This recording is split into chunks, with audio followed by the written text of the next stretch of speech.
Hello दोस्तों, स्वागत है आपका हमारे यूट्यूब चैनल पढ़ाई वाला में। दोस्तों, आज हम बात करेंगे झारखंड के बहुउद्देश्य नदी घाटी परियोजनाओं के पार्ट 2 के बारे में। दोस्तों, ये टॉपिक बहुत ही इम्पोर्टेंट है और यहाँ से हमें एग्ज़ामों में क्वेश्चन भी देखने को मिलता है। तो चलिए दोस्तों, इस वीडियो को स्टार्ट करते हैं। तो दोस्तों, स्टार्ट करने से पहले हम आपको बता दें, इससे पहले हम लोगों ने क्या क्या पढ़ा। तो दोस्तों, इससे पहले वाले वीडियो में हम लोगों ने बहुउद्देश्य नदी घाटी परियोजना क्या होती है ये जाना, और इसके अलावा हम भारतीयों के पास इसे बनाने का विचार कैसे आया, हमारे राज्य में कितनी परियोजनाएं कार्य कर रही है और हमें इसकी ज़रूरत क्यों है, और इसके अलावा दामोदर नदी घाटी परियोजना के बारे में भी पढ़ा। इसीलिए दोस्तों, अगर अभी तक आपने उसे नहीं देखा है तो वीडियो के डिस्क्रिप्शन में उसका लिंक मिल जाएगा, आप उसे ज़रूर देखें। तो चलिए दोस्तों, आगे आपको बता दें। तो दोस्तों, सबसे पहले बांध और अवरोधक बांध में आपको अंतर बता दें। तो दोस्तों, बांध से हम सिंचाई का कार्य कर सकते हैं, बिजली उत्पादन कर सकते हैं, मछली पालन कर सकते हैं और अन्य बहुत सारे कार्य कर सकते हैं।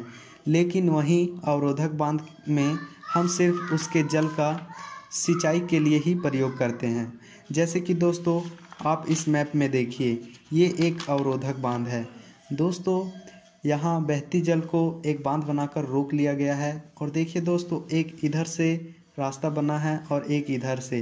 तो दोस्तों, जब इसके आसपास के एरिया में सिंचाई की आवश्यकता होती है तो इसके जल को इन्हीं दोनों रास्ता के द्वारा इन्हें भेजा जाता है। तो दोस्तों, यही हमारा अवरोधक बांध है। तो उम्मीद करते हैं आपको ये समझ में आया होगा। तो अब आगे बात करें नदी घाटी परियोजनाओं के बारे में। तो दोस्तों, नदी घाटी परियोजनाओं के बारे में हम लोगों ने पहला पढ़ लिया है, यानी कि दामोदर नदी घाटी पढ़ लिया है। अब नेक्स्ट बात करें तो नेक्स्ट में हमारा है स्वर्णरेखा परियोजना। तो दोस्तों, इसके बारे में आपको बता दें तो इसकी शुरुआत हमारा 5वीं पंचवर्षीय योजना के दौरान हुई है। और दोस्तों, जैसा कि इसके नाम से ही पता चल रहा है कि ये हमारा स्वर्णरेखा नदी और उसकी सहायक नदी यानी कि करखई नदी पर कार्य कर रही है।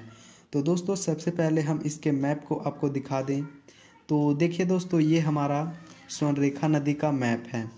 दोस्तों, ये यहाँ से यानी कि रांची के नगड़ी से निकलता है और ये इधर से होते हुए पश्चिम बंगाल में प्रवेश करता है और इधर से होते हुए झारखंड से होते हुए ये उड़ीसा में प्रवेश कर जाता है। तो दोस्तों, जैसा कि हमने आपको पहले बताया कि अगर कोई नदी जिस जिस राज्य में बहती है और अगर उस पर कोई परियोजना कार्य करती है तो वो उन तीनों राज्यों के लिए होगी। तो दोस्तों, हमारा स्वर्णरेखा परियोजना तीनों राज्यों में बहती है, तो इस पर जो परियोजना है वो तीनों राज्यों के लिए होगा। यानी कि कहा जा सकता है कि स्वर्णरेखा परियोजना झारखंड, पश्चिम बंगाल और उड़ीसा की संयुक्त परियोजना है। अब आगे इस परियोजना के बारे में बता दें। तो दोस्तों, इस परियोजना के निर्माण में विश्व बैंक ने हमारा सहयोग किया था।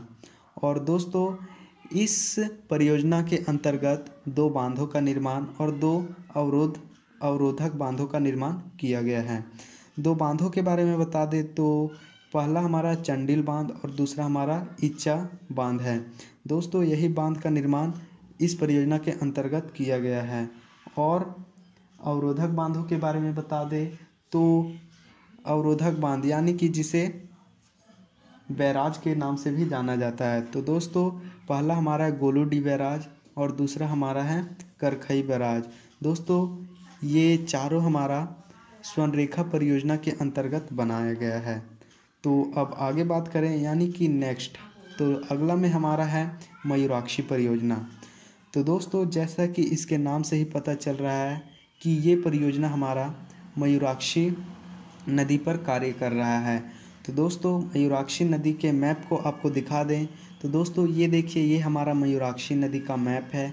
दोस्तों, ये यहाँ से निकलता है, इसका उद्गम स्थल देवघर के त्रिकुट पहाड़ी है।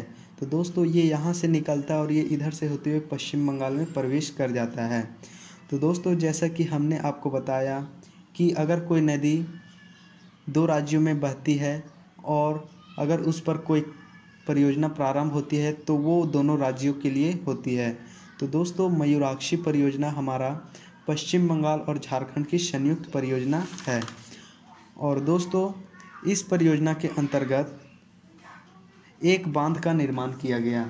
दोस्तों उस बांध का नाम है मसानजोर बांध, जिसे कनाड़ा बांध के नाम से भी जाना जाता है। अब दोस्तों क्वेश्चन ये बनता है कि इसे कनाड़ा बांध क्यों कहा जाता है। तो दोस्तों इसके निर्माण में कनाडा की सरकार ने इसमें सहायता की थी, जिसके कारण इसे कनाड़ा बांध के नाम से जाना जाने लगा। और दोस्तों ये बांध हमारा दुमका के मसानजोर इलाके में है। तो अब दोस्तों आगे आपको बता दें तो नेक्स्ट में हमारा है उत्तरी कोयल परियोजना। तो दोस्तों उत्तरी कोयल परियोजना जैसा कि इसके नाम से ही पता चल रहा है कि ये हमारा उत्तरी कोयल नदी पर कार्य कर रही है। तो दोस्तों इसके मैप को आपको दिखा दें तो दोस्तों देखिए ये हमारा उत्तरी कोयल का मैप है। ये यहाँ से निकलता है और ये इधर से होते हुए इधर की ओर प्रवाहित होता है। तो दोस्तों इसके बारे में देखिए तो दोस्तों ये देखिए ये इधर से होते हुए ये बेतला नेशनल पार्क के कुछ एरिया में होते हुए ये इधर से बहता है। तो दोस्तों इसके बारे में आपको बता दें तो इस योजना के दौरान एक बांध और एक विद्युत गृह का निर्माण किया जाना है, लेकिन उसका अभी निर्माण हो रहा है। तो दोस्तों इसके बारे में और आपको बता दें तो जब यह प्रारंभ हो रहा था तो उसके कुछ दिनों बाद इसे बंद कर दिया गया। तो दोस्तों अब क्वेश्चन ये बनता है कि इसे बंद क्यों कर दिया गया।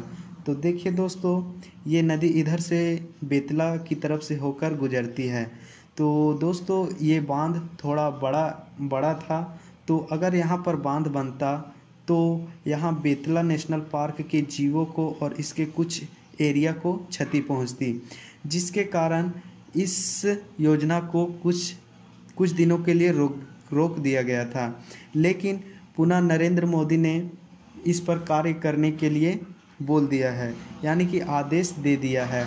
और दोस्तों अभी ये छोटा आकार में बनाया जाना है। तो दोस्तों अब नेक्स्ट आपको बता दें तो अगला में हमारा है कोयल कारो परियोजना। तो जैसे कि दोस्तों इसके नाम से पता चल रहा है कि ये 2 नदियों की संयुक्त परियोजना है, यानी कि पहला हमारा कोयल नदी और दूसरा कारो नदी। तो दोस्तों कोयल नदी में हम लोगों ने उत्तरी कोयल के बारे में जान लिया।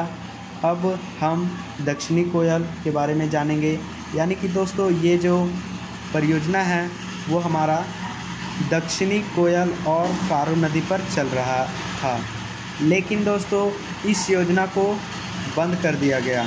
अब दोस्तों क्वेश्चन ये बनता है कि इसे बंद क्यों कर दिया गया। तो दोस्तों इसके बारे में हम आपको बता दें तो दोस्तों जब ये परियोजना स्टार्ट हुआ तब यहाँ की जनता ने इसका विरोध किया, और दोस्तों विरोध इतना अधिक बढ़ गया कि यहाँ की पुलिस को मजबूरन विरोध पर गोलीबारी करनी पड़ी। और दोस्तों इस गोलीबारी में 5 लोगों की मौत हो गई और कई लोग घायल हुए। तो दोस्तों यही वह कारण है जिसके कारण इसे बंद कर दिया गया। तो आई होप दोस्तों आपको ये सभी टॉपिक समझ में आया होगा। अगर वीडियो अच्छी लगी हो तो लाइक और शेयर ज़रूर करें। अगर चैनल पर नए हैं तो सब्सक्राइब ज़रूर करें। धन्यवाद।